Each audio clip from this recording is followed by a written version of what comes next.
Hello and welcome to the latest edition of Business Leader Insight, brought to you by our presenting sponsor, Purplex Marketing. Business Leader, if you don't know, is the UK's leading B2B media platform and has a print magazine, powerful events network, and a website that is updated daily with news and insight. Throughout COVID-19, we have been the voice for business, trying to answer the tough questions business leaders have, as well as providing inspirational interviews and stories. This live interview series is seeing us bring you inspiring business figures. And for today's interview, we are speaking with Joel Blake OBE. So how does this work? Well, we'll interview Joel for around 20 minutes. And then after this, you can send us your questions. Before we start, I'd also like to give a shout out to the charity we're supporting, which is the Care Workers Charity. They are doing unbelievable work during this time. You should be able to see a link now to the side, which gives you some information about this charity and how you can support. Just before I start as well, I'd like to say please do follow Business Leader on Twitter and LinkedIn if you don't currently, and you can always find us at www.businessleader.co.uk. So let's crack on. Hi Joel, welcome to Business Leader Insight. How are you today? I'm very well. Good. Good morning, Ali. How are you? I'm good, thank you. I'm good, thank you. Thanks for joining us. Fantastic. No, it's a pleasure to be here. Thank you for giving me the opportunity to share with you and your audience today. Brilliant, thank you. So we'll start, Joel, by if you could just give a short kind of background to your early life and working career. Yeah, so I started out in a similar circumstance to many young people out here in the community, local communities, inner city community, working class family background. When I left school, I got a job working in a factory, peeling stickers of hangers on a conveyor line. I think I was size 18, if I remember correctly. And then after that, kind of college, didn't go to university, went straight into the world of work. And I think within 5 years of getting into work, by the age of about 21, I'd kind of got this bug for wanting to help other people through business. It was as simple as that for me. I saw entrepreneurship as a vehicle to support a lot of different people in a lot of different ways. So I went into the youth service as an employment mentor, started training corporate staff from professional services to then work with young people in communities through interview skills, CV workshops, etc. And then I decided I wanted to do all of that for myself. So then I jumped into entrepreneurship full-time at the age of 24, set up recruitment agencies, national training organizations, and then that then morphed into entrepreneurship, and then that morphed into financial lending. So set up a financial lending firm, and then now into FinTech for the last 2 or 3 years. So it's been a bit of a kind of evolution journey rather than a defined, this is where I want to go. It was more, I've got a purpose and I've got a vision, and I want to help other people in business. But how I got there has just been a bit of a winding road. No, thanks for that, Joel. And it was the love of technology that led you to create your current business, GFA Exchange. Could you just give a rundown of your history in the sort of the fintech space specifically, and what inspired the idea that is GFA? Well, back in 2012, I was doing a lot of volunteering and some paid work in helping entrepreneurs across the UK, creating leadership training for entrepreneurs and things like that. And then we had an opportunity with the team that I was working with on that to work with the government on what was the beginning of the startup loans program. Yeah. And so literally the three of us in a bar said, let's create a new business to apply for one of these contracts that the government was giving. And we used our collective experience. We got that contract, and it turned out to be a multi-million-pound contract over 5 years. So we went from a team of 3 to a team of 9 in about 12 months. We funded the launch of about 700 businesses across the UK, and had a default rate that was 4 times lower than the national average. So we realized that we can build a business that can add significant value to other businesses, but we also realized that our costs were going too high because we were recruiting so much staff so quickly. We were funding like 20, 25 businesses a month at one point. So we were realizing that our cost level was going up as quick as our profit was. or at least our revenue was. So I made the decision to tackle that issue, whereas my co-founders decided just to continue with the business, and the business is still going. It's fantastic. I love that team, and there's been no animosity at all between us. But I knew that I wanted to solve this issue of why is it that we're finding it difficult to find the best businesses, and can technology play a part in that? So 2016, walked away from the business, reinvested in what was the beginnings of GFA Exchange. And so what we now do is benchmark, rate, and monitor the performance of businesses on behalf of financial services firms. So we monitor their portfolios, and that's where my love for technology came. It was an enabler to achieve a bigger goal rather than the technology in itself. Brilliant, thanks, Joel. It's often the way, isn't it? A good business idea is formed over a pint or two. So I like that part of the story. Or 3 or 4. And then you wake up and wonder if it is actually a good idea. But but this one certainly was. And just in terms of the current climate and COVID-19, how have you adapted GFA as a business? Well, what's been interesting for us is that after we went on to raise investment ourselves and built a new team, etc. We found that our customer market was shifting. COVID had come in and challenged our existing business model, and I realized that we had enough experience in terms of business support and enterprise development that could be combined with the technology to add more value to businesses in this period. So what we've done is effectively added in much more of a consultative approach with our fintech technology to support those who are helping other businesses. And that's opened up the types of markets that we can go into. Because we only monitor business performance, that can work across any sector. So rather than focus on financial services alone, we've started to have conversations with other sectors and we're beginning to get traction in that area even through this period. So for us, it's just been about really being true to our values in terms of what we want to do as a business, in terms of helping other businesses to grow, but at the same time, really looking at our past expertise as well as our current expertise and using that combination to add greater value to a wider market. And it's beginning to work for us. No, thanks, Joel. And just more widely, how is the UK FinTech sector, which is a growing and booming sector, being impacted by this current situation? I think the fintech industry overall has been hit, but is the best sector to lead some of the transformational change that will come out of COVID. Historically, even pre-COVID, investment into fintech firms was falling month by month. I think according to a source I was looking at the other day, it was falling for 8 months straight, in terms of VC-backed deals into fintech. So there's been a pattern of less investment into fintech pre-COVID. COVID has come in and it's then hit in the investor approach to investing into fintechs, rather than trying to invest in new ideas that could be transformational. And while there are still investors investing, most investors have looked to just double down on their existing portfolio and really focusing on strengthening their existing investments. So you've got a declining cycle of investment. You've got investors now investing less because of COVID. And then you've got less usage because you've got customers who are not able to come out their house to spend. And so the fintech apps and the solutions that would aid that, there's less usage on a lot of those apps as well. So you again got this other cycle of not enough people using it, not enough investment. There's a declining cycle. So the fintech industry is going through a little bit of a cycle. That being said, when we look at digital transformation, blockchain, digital payments, collaborative tools, fintech can play a huge part in those areas. So on the back of COVID, I can see fintech beginning to rise again in terms of providing support and solutions that can aid the financial services sector even pre-COVID. But it's about being very cute about what those things are. So I think fintechs really need to think about their cash flow at the moment, really focus on their balance sheet and making sure they've got enough money, in the business, but also think about the talent pools that they have. Diversity in tech has always been a long issue. But I believe that now, more than ever before, diversity within fintech will allow these fintechs to provide even much more transformational change with the range of ideas and thoughts that come from diversity.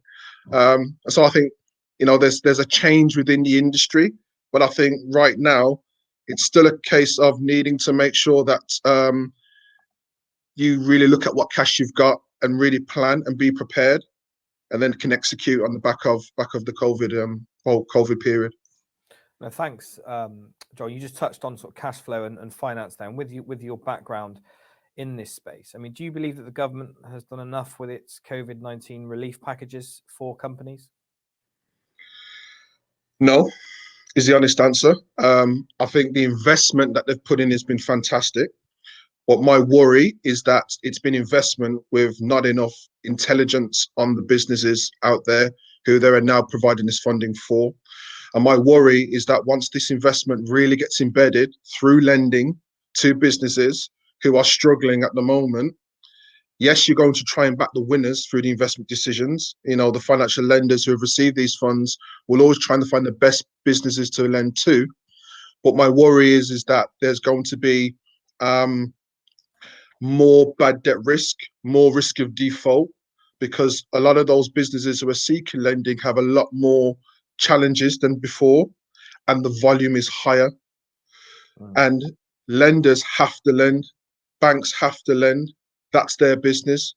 So with the increased volume, with the increased challenges, and a lack and a reduced level of intelligence about those businesses, I really think there's going to be a fallout at some point, and that's my worry. I would have preferred if the funding was being provided with deeper insight and deeper intelligence. Now, one could say I'm slightly biased because that's the space that we're in, that's what we do. But what we've seen historically, even in my own career, has been that without having better intelligence about the people you're lending to or supporting, it's difficult to really be able to give a clear prediction on the future and the performance, and therefore your ability to get your return. And I think the wave of funding that's come in has been useful, but I'm just worried that it's not been given with the right package of holistic support for the businesses that it's being provided for. No, thanks, Joel. That's a really interesting insight. We're just going to take a short break just to talk about our sponsor today.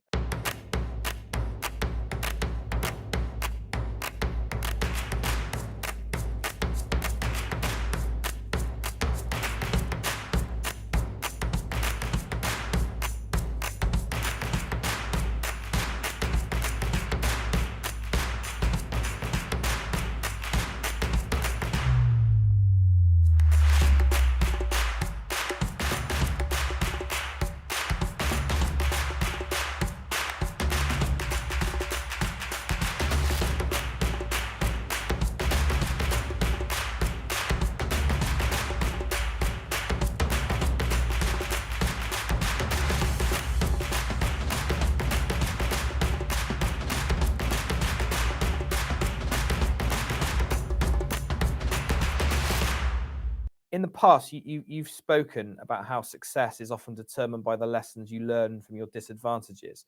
Do you have any advice for how business leaders can embrace this difficult time and how they overcome obstacles? I think with businesses now, it's important to remember why you started in business and what made you successful to this point. I think there's a level of consistency that businesses really need to focus in on. Even in this mix of transformational change that they have to go through. So I would, if you allow me to, I would think of it as an acronym, and I would use the word COPE as an acronym. So I think one is the consistency. What are the things that you did well pre-COVID? What are you doing well through COVID? And what are the things that you can build upon post-COVID?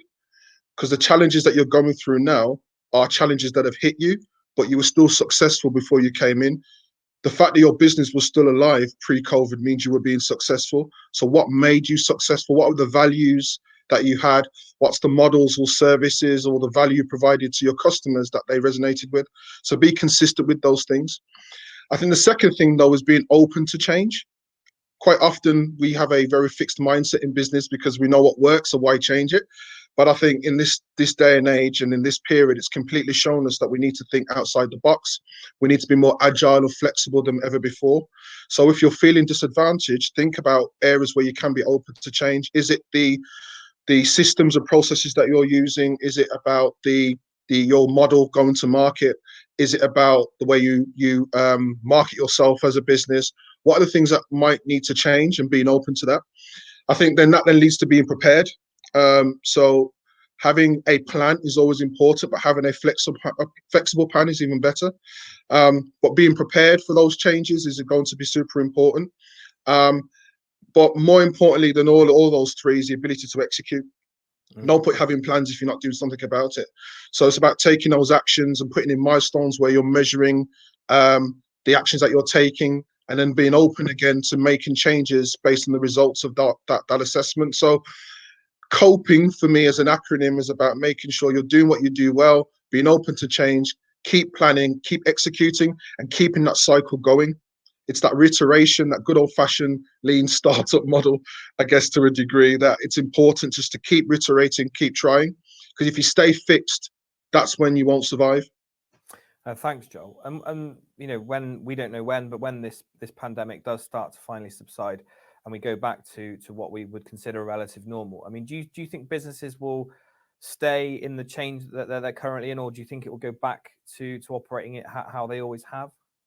No, I think COVID has pressed the reset button across economies, across businesses, across sectors, across homes. It's been a reset button for all. So I don't think things will be as they were. But I think some of the fundamental changes will come in terms of how companies manage their talent and manage their people.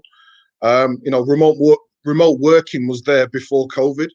It's only been accelerated for some organizations because they've got no choice.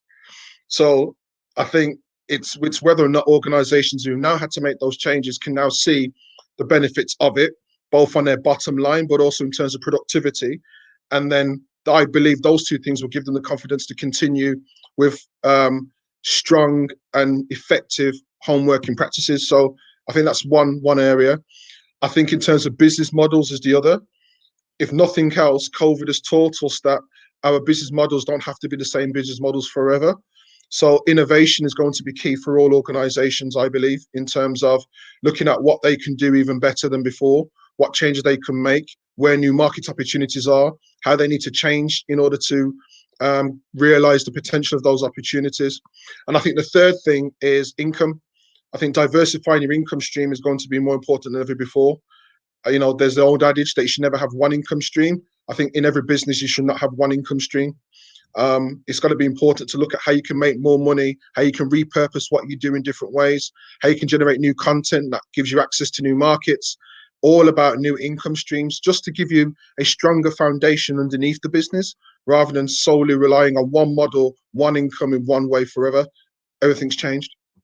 Now, thanks. Yeah, some interesting insight there, Joel. And also, I just wanted to end on the concept of disruption. And what would you say? How would you describe a disruptor? What in your view is that concept? I believe a disruptor is someone who takes a beginner mentality within an industry. So, even within fintech, there are many great people who have been involved in the fintech space even longer than I, who are great experts at what they do. But that doesn't mean to say they'll be the experts forever. And I think disruptors are the ones who will see what's going on and come in with a beginner mentality. They will look at what norm is, and they will look at ways of trying to disrupt that for the better. Not necessarily disrupt it to break it all down, but to add value to it. That's certainly the mentality that we've taken in our business, where we've looked at this financial industry and said, okay, what is it that we can do to add to it rather than try and break it up? Traditional fintechs will try and take away all the business to a degree, or try and disrupt it and do it in new ways. And where that's needed, that's absolutely fantastic. But we've taken the view that, well, we've got expertise that we can bring to the industry, disrupt it, but positively, because we know these larger organizations, they have the ecosystem, the networks, the credibility, the leverage, etc. So it just depends on how you view it as a fintech. But I think for businesses across the piece in any sector, have that beginner mentality and don't feel vulnerable or feel a sense of imposter syndrome if you're not an expert. I think being childlike almost with your view on an area, that's fantastic. Remember when we were in school and we wanted to be an astronaut or a nurse or a pilot or whatever. I think we lose that as we become adults. It almost gets beaten out of us. But that kind of childlike innocence almost, with that mentality as a disruptor, that's when real transformational change happens. So just keep being a beginner, but being very confident about what you bring to the table as well. No, thanks, Joel. I mean, that they were my questions, and that was really interesting. So thank you for that, Joel. Just I've got some very interesting questions have come in, and you kind of touched on this earlier. But since many companies are relying on working from home, do you think post-COVID, many companies will stay this way now?